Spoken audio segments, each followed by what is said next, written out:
আসসালামু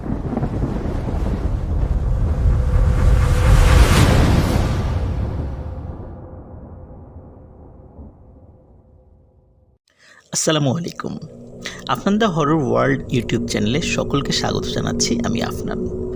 আশা করি সবাই ভালো আছেন, সুস্থ আছেন। আমাদের প্রথম ঘটনাটি আপনারা শুনে থাকবেন। সেই ঘটনাটি ছিল পোড়াবাড়ি গ্রামের ঘটনা। ঘটনাটি ঘটেছিল 1979 সালের নড়াইল জেলার লোহাগাড়া উপজেলার লাহোরিয়া ইউনিয়নে। আমরা প্রথম ঘটনার শেষ দিকে এসে বলেছিলাম যে এই পোড়াবাড়ি যে ভিটা নামক পোড়াবাড়ি যে গ্রাম আছে, যেখানে যে ভিটাটি আছে, সেইখানে আরও অনেক ঘটনা রয়েছে। তো মাঝে মাঝে কিছু কিছু ভয়ঙ্কর ঘটনা ঘটেছে, তেমনই একটি ঘটনা এখন আপনাদেরকে শোনাতে যাচ্ছি। ঘটনাটির সময় ছিল 1983 সাল। ঘটনাটি যার সাথে ঘটে তার নাম হচ্ছে রশিদ মিয়া। রশিদ মিয়া উনি একজন দরিদ্র কৃষক ছিলেন। নিজের কিছু জমি ছিল এবং অপরের জমিতেও উনি চাষাবাদ করতেন, যেটাকে আমরা বর্গা চাষি বলি। ওনার বাড়ি ছিল লাহোরিয়া ইউনিয়নেরই একটি গ্রাম, গ্রামটির নাম হচ্ছে মঙ্গলগাতি। উনি নিজের জমিতে চাষাবাদ সহ যেহেতু অন্য জমিতে চাষাবাদ করতেন, তাই ওনাকে বেশ সকাল থেকে সন্ধ্যা পর্যন্ত ব্যস্ত থাকতে হতো।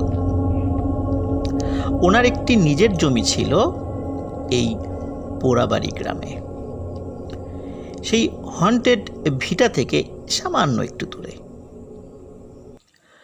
তিনি প্রতিদিনের মতো সেখানেও চাষাবাদ করার জন্য আসেন।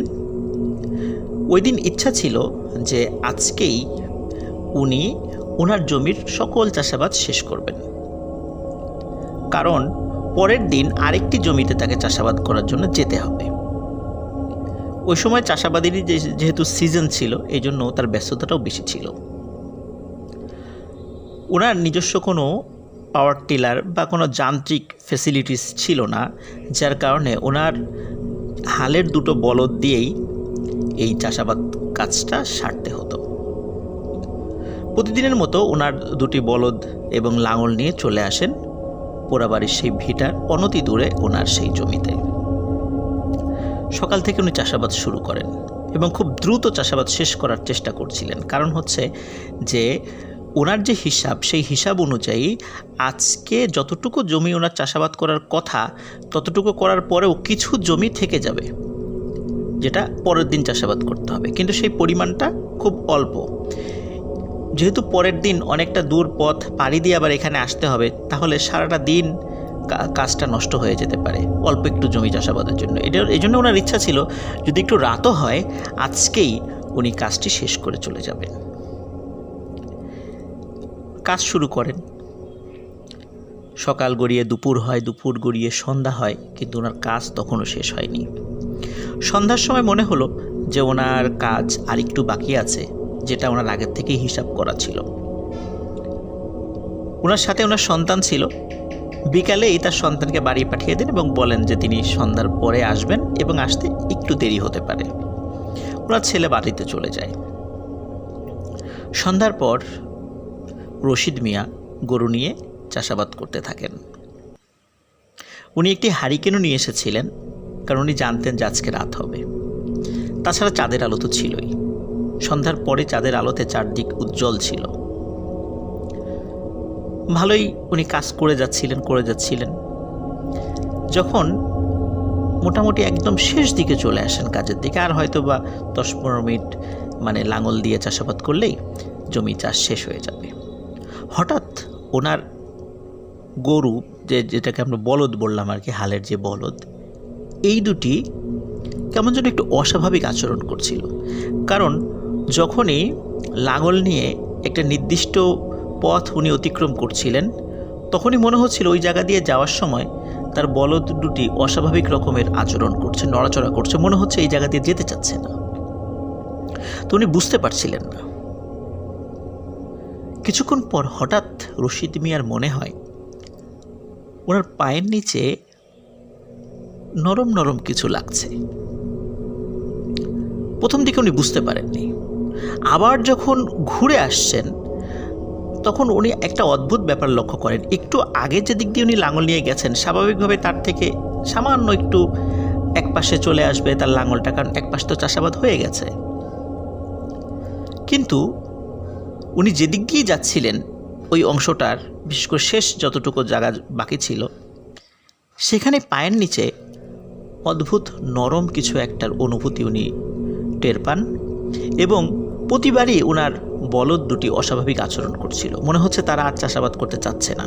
শুরুর দিকে রশিদ মিয়া মনে করেছিল সারাদিন যেহেতু বলদ দুটি হাড় ভাঙা পরিশ্রম করেছে, এই কারণে পশু হলেও তারা হয়তো বা বলতে পারছে না, কিন্তু কাজ না করার ইচ্ছা প্রকাশ করার মাধ্যমে তারা বোঝাতে চাচ্ছে যে তারা খুব ক্লান্ত। তখনও উনি অস্বাভাবিকতা তেমন কিছু লক্ষ্য করেননি এই চিন্তা করে। কিন্তু 3বারের বার যখন রশিদ মিয়া উনি ফিল করলেন যে 3বারের বারও বলদ দুটি অস্বাভাবিক আচরণ করছে এবং 3য়বারেও ওনার পায়ের নিচে অদ্ভুত কিছু অনুভূত হচ্ছে। 4র্থবার যখন বলদ দুটি থেমে যায়, তারা আর এগোতে চাচ্ছে না, তারা আর চাষ করবে না, আর এমন জায়গা থেমে যায় তখন রশিদ মিয়ার পায়ের নিচে সেই অদ্ভুত নরম অনুভূত হওয়া একটা জিনিস আবারও উনি ফিল করেন। উনি এবার চিন্তা করেন এই জিনিসটা কি আমি দেখব। রশিদ মিয়া সাহসী ছিলেন। উনি তখন যেখানে দাঁড়িয়েছিলেন ওই জায়গাটাতেই দাঁড়িয়ে, যেহেতু প্রতিবারই মনে হচ্ছিল এই জিনিসটা মুভ করে একদিক থেকে আরেক জায়গায় চলে যাচ্ছে, কারণ একটু আগে যেখানে লাঙল ছিল সেখানে ওনার পায়ের নিচে অনুভূত হচ্ছিল, আবার ওখান থেকে সরে আসার পরও আরেক জায়গায় পায়ের নিচে অনুভূত হচ্ছে। এই জন্য উনি ওখান থেকে সরলেন না। তিনি যে কাজটি করলেন সেটি হচ্ছে ওইখানে দাঁড়িয়েই চতুর্দিক থেকে পায়ের নিচ থেকে মাটি সরাতে থাকলেন। মাটি যত সরাচ্ছেন মনে হচ্ছে যে উনি কোনো গোলাকৃতির কোনো একটা জিনিসের উপর পা দিয়ে দাঁড়িয়ে আছেন। মাটি সরাতে সরাতে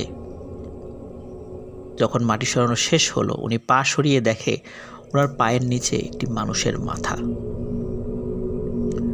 উনি সাহস করে 2 হাতে মাথাটি উঠানোর পর উনি আরেকটা অদ্ভুত ব্যাপার লক্ষ্য করেন। এই মাথাটি একটি মহিলার মাথা, বড় বড় চুল রয়েছে। উনি সাহস করে আরেকটি যে কাজটি করেন, এটা আসলে আপনি বা আমি থাকলে সেই কাজটি করতে পারতাম কিনা সন্দেহ, সেটি হচ্ছে ওই মাথার মুখের উপর থেকে মাটি সরাতে থাকে। যেহেতু মাটির নিচে যে সেটি ছিল, মুখের উপর মাটি পড়ে গেছে, উনি এক হাত দিয়ে মাথার মুখের উপর থেকে মাটি সরান। মাটি সরানোর পর ওনার কাছে খুব পরিচিত মনে হয়, কোথায় যেন দেখেছি একে। তবে উনি ফাইন্ড আউট করতে পারেননি যে আসলে ওনাকে চিনেন কি চিনেন না, কারণ স্বাভাবিকভাবে অন্ধকারে ওইভাবে তারপরে ধুলোবালি মাখানো চেনা সম্ভব নয়। হঠাৎ যেটি ঘটে, এই মাথাটির 2টি চোখ খুলে যায়। খুলে যাওয়ার সাথে সাথে রশিদ মিয়া প্রচণ্ড ভয় পান। এবার আর ওনার কোনো সাহস আর ধরে রাখতে পারেননি। শুধু চোখ খুলেই ক্ষান্ত হয় না, তখন ওই মাথাটি রশিদ মিয়ার দিকে তাকিয়ে খিলখিল করে হেসে ওঠে। রশিদ মিয়া প্রচণ্ড শক্তি দিয়ে মাথাটিকে দূরে ছুঁড়ে ফেলে দেন এবং ছুঁড়ে ফেলার সাথে সাথে উনি নিজেও আল্লাহু আকবার আল্লাহু আকবার চিৎকার করতে করতে ওনার বাড়ির দিকে ছুটতে থাকেন। ওনার বলদ দুটি ওই জমিতেই থেকে যায়। উনি ছুটতে ছুটতে নিজের বাড়িতে চলে আসেন। বাড়িতে এসে চিৎকার দিয়ে অজ্ঞান হয়ে পড়ে যান। ওনার বাড়ির লোকজন যখন তার জ্ঞান ফেরানোর চেষ্টা করে এবং জ্ঞান ফেরে, তখন সব ঘটনা খুলে বলেন। প্রিয় লিসেনার্স, এরকম ছোট বড় বেশ কিছু ঘটনা এই পোড়াবাড়ির ওই ভিটার আশেপাশে এখনও হয়। কিন্তু আগে যেরকম ভয়ঙ্কর কিছু বিষয় হতো, যে মানুষকে হত্যা করার মতো অনেক ঘটনা ঘটত সেখানে ওই অশুভ শক্তি দ্বারা, সেই ঘটনাটি রহিত হয়ে গেলেও ছোট ছোট কিছু কিছু বিষয় এখনও ঘটতে থাকে। রশিদ মিয়া এখনও জীবিত আছেন। প্রিয় লিসেনার্স, এরকম আরও সুন্দর সুন্দর ঘটনা শুনতে আমাদের চ্যানেলকে সাবস্ক্রাইব করুন, আমাদের সাথে থাকুন। সবাই ভালো থাকবেন, সুস্থ থাকবেন। পরবর্তী ঘটনা নিয়ে আসছি খুব তাড়াতাড়ি, শুনতে ভুলবেন না। আসসালামু আলাইকুম।